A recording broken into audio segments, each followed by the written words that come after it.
તુકારામ બહુ જ ગરીબ હતા, છતાં ભગવાનમાં સંપૂર્ણ શ્રદ્ધા વિશ્વાસ. શિવજીના ભક્ત હતા, શિવાજીના વખતની અંદર એ ભક્ત હતા. છત્રપતિ શિવાજીને ખબર પડી કે મારા ત્યાં તુકારામ નામનો ભક્ત છે ને ગરીબ છે. કેટલા ગરીબ!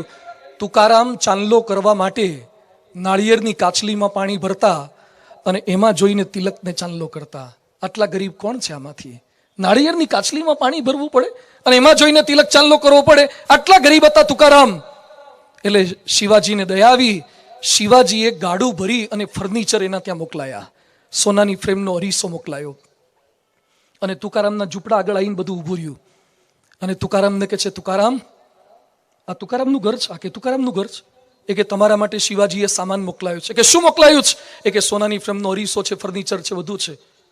એ કે મેં માગ્યું જ નથી. ના, કે તમારા માટે મોકલાયું છે, તુકારામ માટે જ મોકલાયું છે. તુકારામ દોડતા દોડતા ઘરમાં ઠાકોરજીની લાલજીની મૂર્તિ પાસે ગયા અને લાલજીને કહે છે, ભગવાન, મારી ભક્તિમાં શું ખામી આવી કે તમે માયા મોકલાઈ? તમે માયા શા માટે મોકલાઈ? મેં તમારી પાસે માયા કેમ માગી હતી? મને માયા કેમ મોકલાઈ? મારે નથી જોઈતા સોનાની ફ્રેમના અરીસા, મારે તો તમારું સ્મરણ અને ભજન જોઈએ છે. મારે દોલતમાં જાંજ ને પખવાજ, સાચું નાણું મારે શામળો રે. સામેથી સોનાના અરીસા આપે છે છતાં નથી લેતા. અને આપણા ત્યાં જોજો, કેટલાક ભજન કરતા હોય પણ કોકના નોંધાયેલા ગેસના બાટલા બારોબાર ઉતારી લે. સોનાની ફ્રેમના અરીસા નહીં, ગેસના બાટલા ઉતારી લે છે કેટલાક. ભજન એટલે શું છે?